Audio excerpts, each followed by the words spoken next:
Hi, are you looking for tips and tricks to help you overcome fear of public speaking or to overcome any self-doubt or feeling that people are actually looking at you a little bit funny? Keep watching this video because I'm going through my own personal experiences and how I addressed these just recently.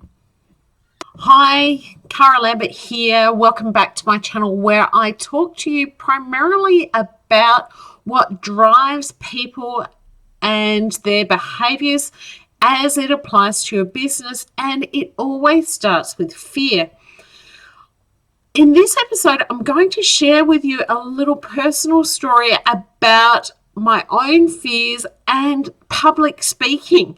So let's get into it right now, and I will tell you all about what happened.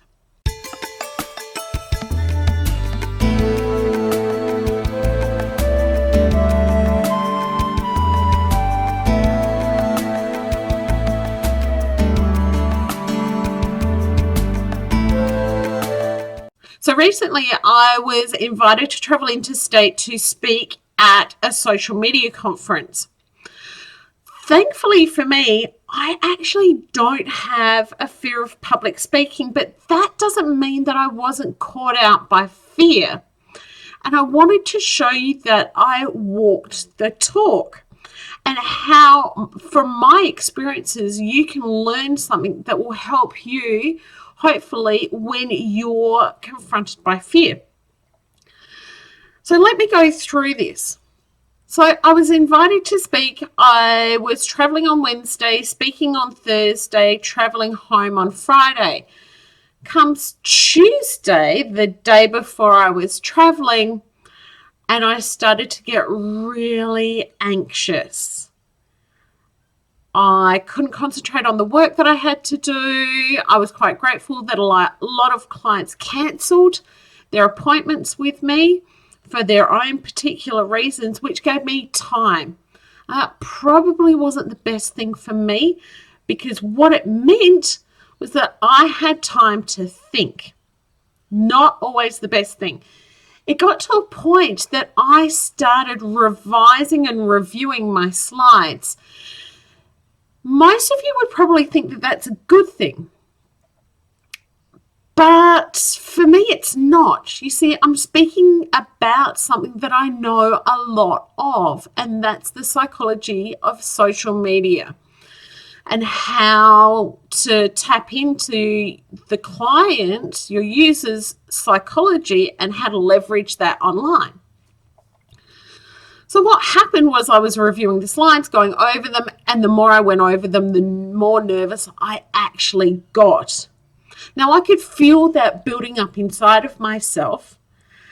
And so I realized that, and I broke the pattern, and I actually took myself offline for the rest of the day. I shut up shop and I went out. I left my desk. I had to do that. I had to actually change location. So that's the first thing that I wanted to get you guys to think about. 1, notice how it feels in your body. If, for example, like me, you're starting to do things over and over again, you're starting to second guess yourself, and you're starting to check and double check things that normally you wouldn't do because you actually know it, then this is a sign that you're starting to get nervous and fear is starting to take over, and you need to break the pattern and do something else. That was the first one. The second one, Wednesday night, there was a pre-dinner conference, and what I thought was going to be just a speaker dinner turned out to be a speaker and VIP event, which meant that attendees bought tickets and access to the speakers. I was actually incredibly anxious by this. I was okay with going and meeting all of my speaker colleagues, but having VIP access to me made me a little bit nervous. It kind of blurred the lines of who stood where. So I spoke to a trusted colleague and friend who speaks internationally and speaks in social media. And what he said to me was, Cara, it's not about you, it's about them. Look at it as them buying consulting time. So here's the next thing I wanted to tell you about. Get off self. It's not about you as a speaker, or it's not about you as a business owner. It's about your audience. And when you're outreaching to them, think of it as a service to them and not as a way of them accessing you and your product. Turn it around. The next thing was I actually spoke after Facebook.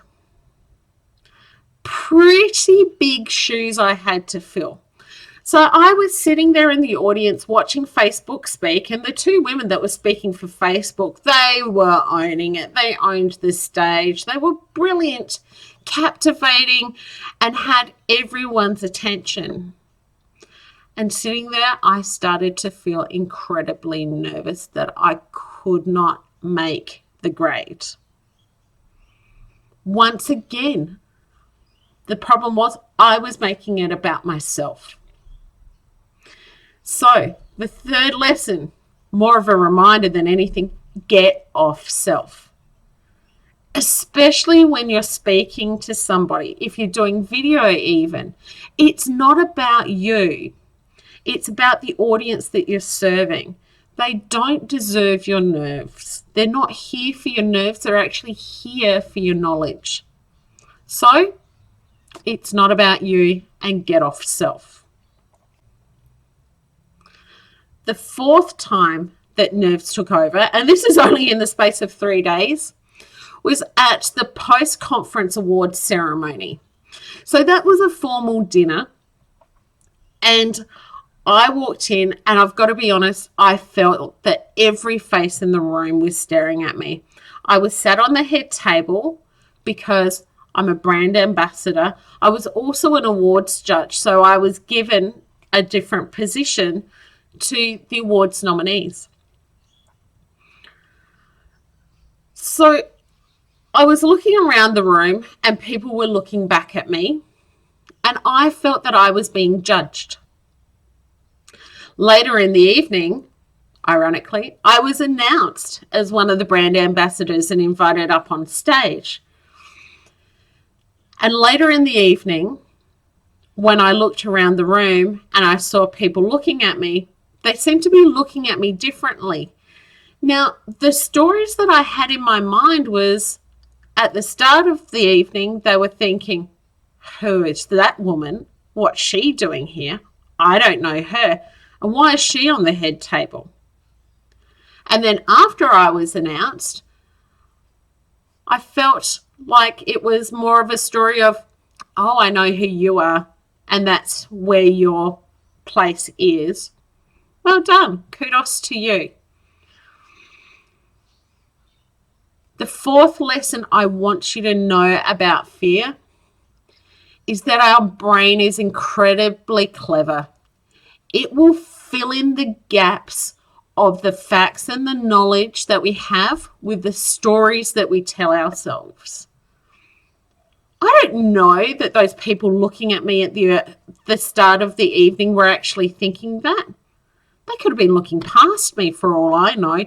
They could have been admiring something about me. But my brain filled in the gaps based on my story and my self-doubt and went, Cara, they're judging you. And then afterwards, the story had flipped to, Cara, they know who you are and they're looking at you differently. So the fourth lesson is, your brain is smart. It will fill in the gaps for you with the story that you play.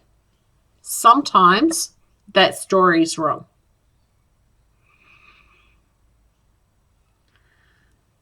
What I wanted you to get from this video is that I'm not immune to fear. It still creeps up on me. But the main thing is to be mindful. Mindful of your thoughts, mindful of how you feel, and mindful of your situation. All of that mindfulness, yeah, it takes practice. But the thing is that is exactly what gets me through. If you found this video useful, please make sure to hit the subscribe button below and make sure you get notifications. And if you think there's somebody else who'd be able to benefit from my story, my example, please share this with them.